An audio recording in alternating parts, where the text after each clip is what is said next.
I think my first impressions of the program was it was very well thought out, very well structured.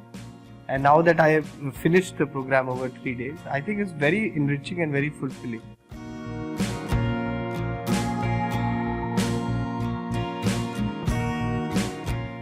And I really liked how it covered all aspects of EdTech. There is this whole marketing and acquisition piece, so we had sessions around that. There was this idea of driving focus, and that's where the VCs also had quite a bit. And today we are actually hearing all the different founders talk about their journey. We also had, we were very privileged to hear the NIT founders also talk about their journey, their pivots, how the business grew. So I think it's a very beautifully put together bootcamp, very well structured, and there is very nice interconnectivity. And I felt the topics were also very relevant for the EdTech space and sort of addressing the major challenges that the EdTech world faces as an industry, because we are an industry, and I think very nice of NIT to actually recognize that and run a bootcamp like this.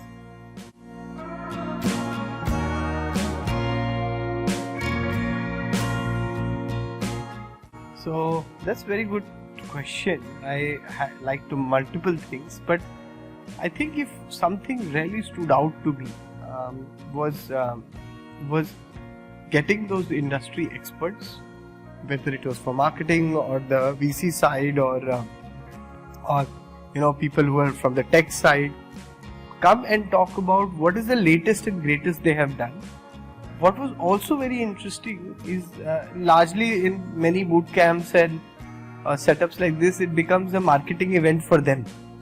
But it was not so in this scenario. It was genuinely them talking about what is working for their company, their organization, or for example, the Open AI session was amazing from someone coming from Microsoft.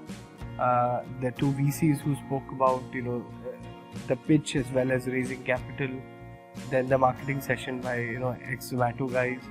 And so I think it was very well put together, and more importantly, the people who were presenting it or providing us those thoughts and ideas were doing it in a very genuine and straightforward way, rather than pitching it as something that they are doing. So I think very beautifully put together.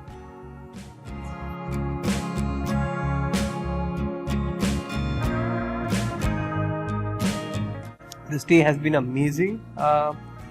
Wonderful to see the campus. I'm an environmental engineer myself, done it for a very long period of time, so absolutely loved the the underlying current around sustainability in the campus, from the AC air that we get, which is actually not HVAC.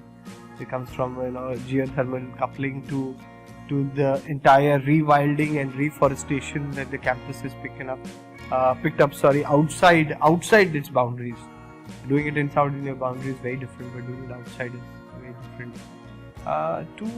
Just the students and the environment here, it's very different. There is something different in the air. There's something different about the students, the faculty.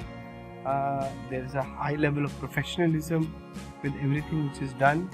I think there is a very honesty and simplicity with the way everything is set up here.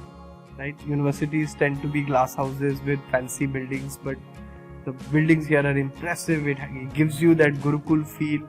It feels like you want to sit here and study and learn and experiment. And I think that's what any good university must put together as an atmosphere. So that, at least that's what I felt, because I've studied at large universities in India and abroad, and some very good universities. It was great to see that something similar could have been built here at NIT University. So fantastic.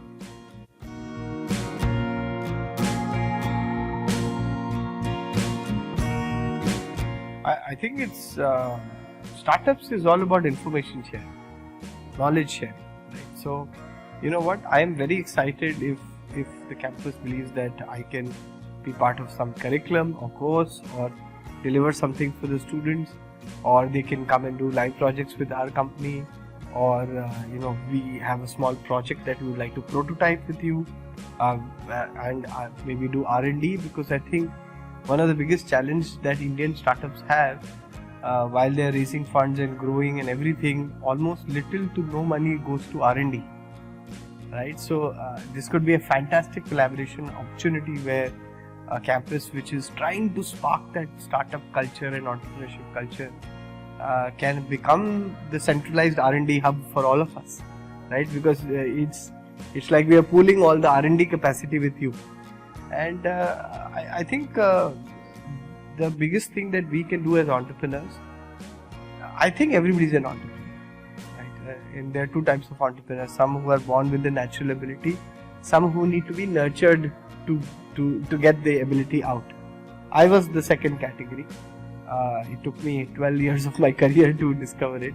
But I think as startup founders, if we can come showcase what we are doing, show our challenges, show the success, show the difficult days, the good days, the bad days, the journeys, I think we can get people unlocked in terms of their expectations of entrepreneurship and what it can do for them. Because I think a university or learning right now is a risk-free process. They start an entrepreneurship venture today, a gig today. If it works, it works. If it doesn't, then it's fine. You still walk out with a degree, you get a job, or you go for higher education, it's absolutely fine. So this is actually the safest place to start a venture.